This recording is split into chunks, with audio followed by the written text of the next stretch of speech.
की गिनती शुरू हो गई है। इस खबर की भी पूरी जानकारी आपको देंगे। तो आइए शुरुआत करते हैं नेशन टू नेशन की। और सबसे पहले बात अमेरिका और ईरान की।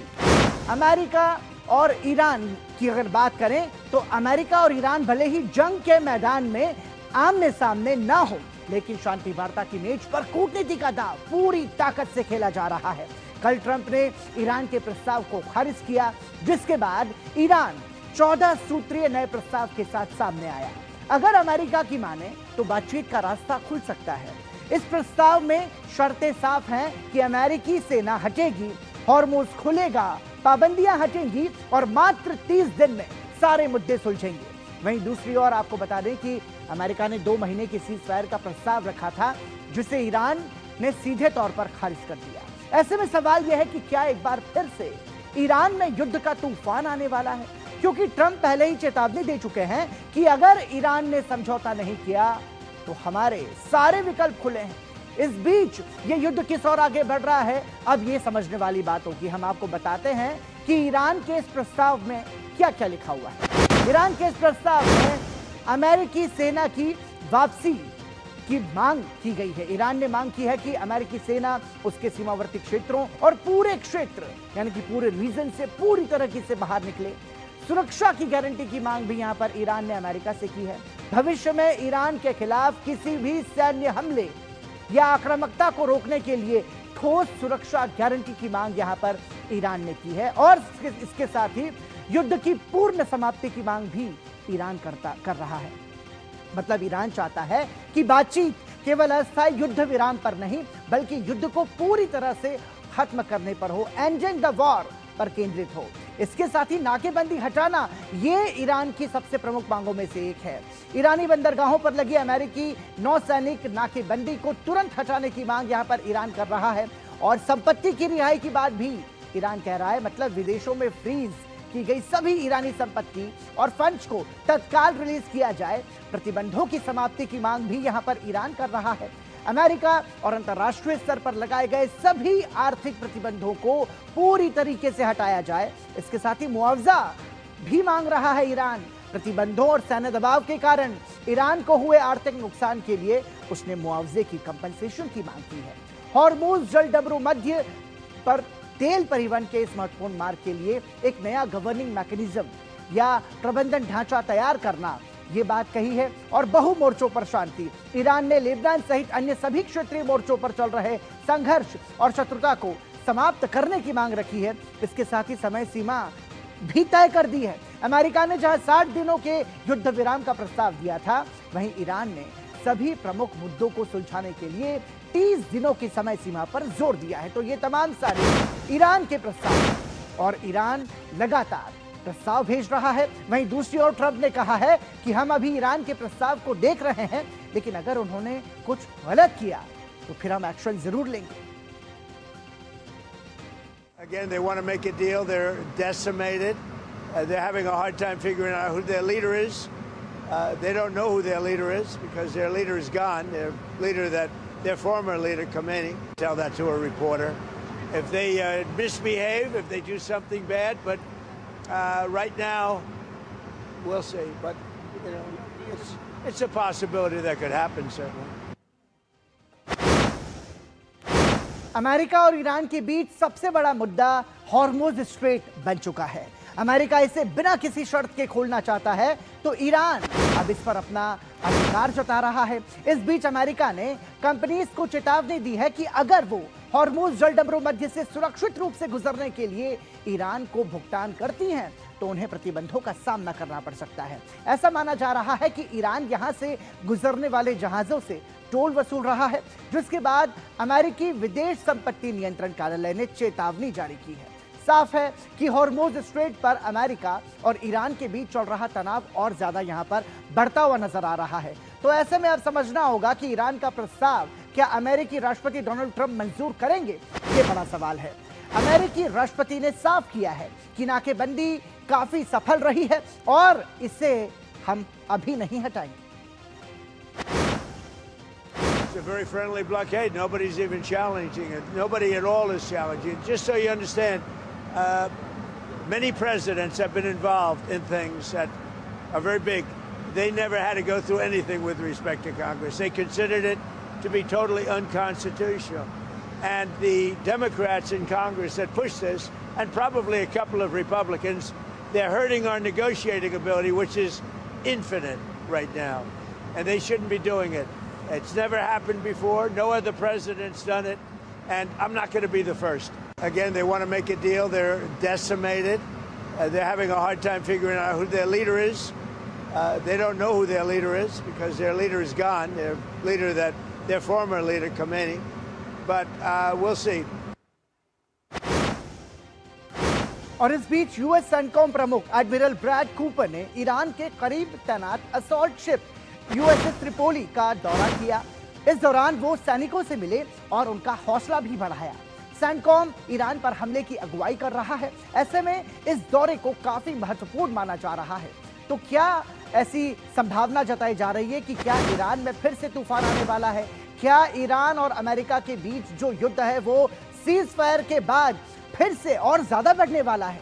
इस बीच अमेरिका के रक्षा सचिव ने कहा कि जिस शासन ने और इजरायल का नाश होने के नारे लगाए थे उसे अमेरिका और इजरायल की तरफ से मौत ही तोहफे में मिली। ईरान में हम पीछे नहीं हटेंगे। Turns out the regime who chanted death to America and death to Israel was gifted death from America and death from Israel. This is not a so-called regime change war, but the regime sure did change, and the world is better off for it. Our rules of engagement are bold, precise, and designed to unleash American power, not shackle it. This was never meant to be a fair fight, and it is not a fair fight. We are punching them while they're down, which is exactly how it should be. America Iran पर दबाव बना रहा है। Iran भी पलटवार में पीछे नहीं है। ईरान के उप विदेश मंत्री काजिम गरीबाबादी ने कहा कि अमेरिका को यह तय करना होगा कि वो कूटनीति के रास्ते आगे बढ़े या खुले संघर्ष की ओर लौटे। तेहरान दोनों ही स्थितियों के लिए तैयार है। अब अमेरिका को कूटनीतिक मार्ग या टकराव पूर्ण रवैया अपनाने में से किसी एक को चुनना होगा। ईरान अपने राष्ट्रीय हितों और सुरक्षा को ध्यान में रखते हुए दोनों ही विकल्पों के लिए तैयार है।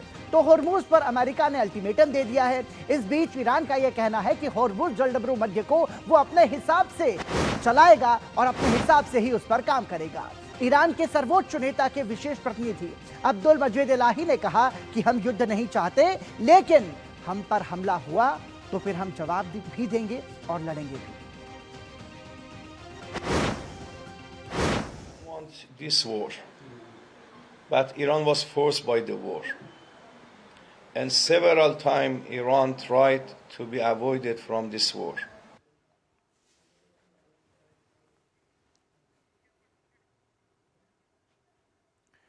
और आपको बता दें कि सीज फायर के बाद अमेरिका और ईरान के बीच शांति तो है, लेकिन ऐसा लेबनान में नहीं हो रहा है। लेबनान में सीज फायर के बावजूद धमाकों की आवाज गूंज रही है और इजरायल हिजबुल्लाह पर ताबड़तोड़ हमले कर रहा है। एक रिपोर्ट के मुताबिक इजरायल ने लेबनान के करीब 15% हिस्से पर कब्जा कर लिया है और वो इस इलाके को बफर जोन के रूप में बनाए रखना चाहता है। जब तक हिजबुल्लाह को कमजोर नहीं कर दिया जाता, लेबनान के स्वास्थ्य मंत्रालय के मुताबिक 2 मार्च से अब तक इन हमलों में 2500 से ज्यादा लोग मारे जा चुके हैं। सैटेलाइट तस्वीरों से सामने आया कि इजरायल वही रणनीति अपना रहा है जो उसने पहले गाजा में अपनाई थी, यानी पूरे के पूरे इलाके को तबाह करना और बफर जोन बना देना। हालात इतने खराब हैं कि दक्षिणी लेबनान से करीब 6 लाख लोग अपने घर छोड़ने को मजबूर हो गए हैं और इजरायल ने साफ कहा है कि जब तक हिजबुल्लाह से उत्तरी इजरायल को खतरा खत्म नहीं होता, तब तक हमले जारी रहेंगे।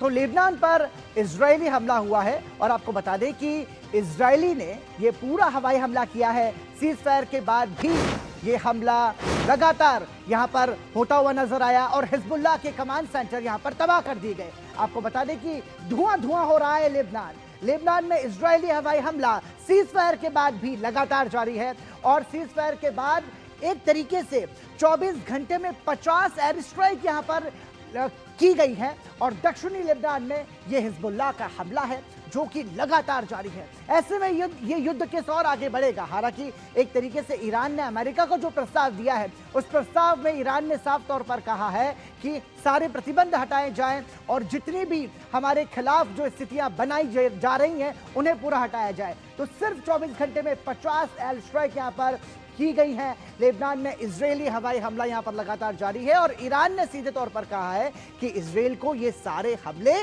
रोकने होंगे। सीज़फायर के बाद भी अगर ये हमला होता है तो फिर ये पूरी तरीके से गलत है और इसी बात का विरोध यहां पर वो करते हुए नजर आ रहे हैं। अमेरिका और ईरान के युद्ध की आंच पूरी दुनिया तक पहुंच रही है, लेकिन अब इसकी तपिश सीधा अमेरिका को महसूस होने वाली है। अमेरिका की स्पिरिट एयरलाइंस ईरान युद्ध के भेंट चढ़ गई है। किफायती किरायों के लिए मशहूर स्पिरिट एयरलाइंस ने शनिवार को घोषणा की कि पश्चिम एशिया में चल रहे संघर्ष के बीच वित्तीय कठिनाइयों और ईंधन की आसमान छूती कीमतों के कारण वो तत्काल प्रभाव से अपना परिचालन बंद कर रही हैं। एयरलाइंस के अचानक बंद होने से अमेरिका के विमानन उद्योग को गहरा झटका लगा है। ये एयरलाइन लंबे समय से यात्रियों को कम लागत वाली हवाई यात्राएं उपलब्ध कराने के लिए जानी जाती थी। ईरान युद्ध से पहले ही एयरलाइन गंभीर वित्तीय चुनौतियों का सामना कर रही थी। युद्ध शुरू होने के बाद जेट ईंधन की कीमतों में दोगुनी वृद्धि के कारण एयरलाइंस को बंद करने का फैसला लिया गया है। इसके कारण 17,000 कर्मचारी बेरोजगार हो जाएंगे, जो ट्रंप के लिए सिरदर्द को बढ़ाने वाला है। ऐसे में डोनाल्ड ट्रंप किस तरह की रणनीति यहां पर अपनाते हुए नजर आएंगे, ये यहां पर देखने वाली बात होगी। ईरान पर हमले के बाद इसका असर पूरी दुनिया पर दिखने लगा है। IMF ने ग्लोबल ग्रोथ का अनुमान घटा दिया है। अब इस साल दुनिया की अर्थव्यवस्था 3.1% की दर से बढ़ने की उम्मीद है, जबकि जनवरी में यह अनुमान 3.3% का था। जंग रुकी जरूर है पर खत्म नहीं हुई है। इस जंग में अब तक ईरान के 3,600 से ज्यादा लोगों की मौत हो चुकी है, जिनमें 1,700 से ज्यादा आम नागरिक हैं। अंतर्राष्ट्रीय मुद्रा कोष के मुख्य अर्थशास्त्री पियरे ओलिविया गोरिनशास ने चेतावनी दी है कि अगर ये संघर्ष लंबा चलता है और तेल की कीमतें ऊंची बनी रहती हैं तो ग्लोबल आर्थिक ग्रोथ रेट गिरकर करीब 2% तक आ सकती है, जिसे आमतौर पर ग्लोबल मंदी माना जाता है। अमेरिका की ईरान के खिलाफ 28 फरवरी को शुरू हुई जंग को 2 महीने हो चुके हैं। अमेरिकी राष्ट्रपति ट्रंप ने इसे छोटी और निर्णायक लड़ाई बताया था, लेकिन अब हालात उलट दिख रहे हैं। ऐसे में आने वाले समय में लगातार यहां पर चुनौतियां बढ़ती हुई नजर आ रही हैं। इसलिए इस युद्ध का रुकना पूरी दुनिया के लिए बहुत ज्यादा जरूरी है। फिलहाल नेशन टू नेशन में रुक रहे हैं एक छोटे से ब्रेक के लिए। बने रहिए हमारे साथ।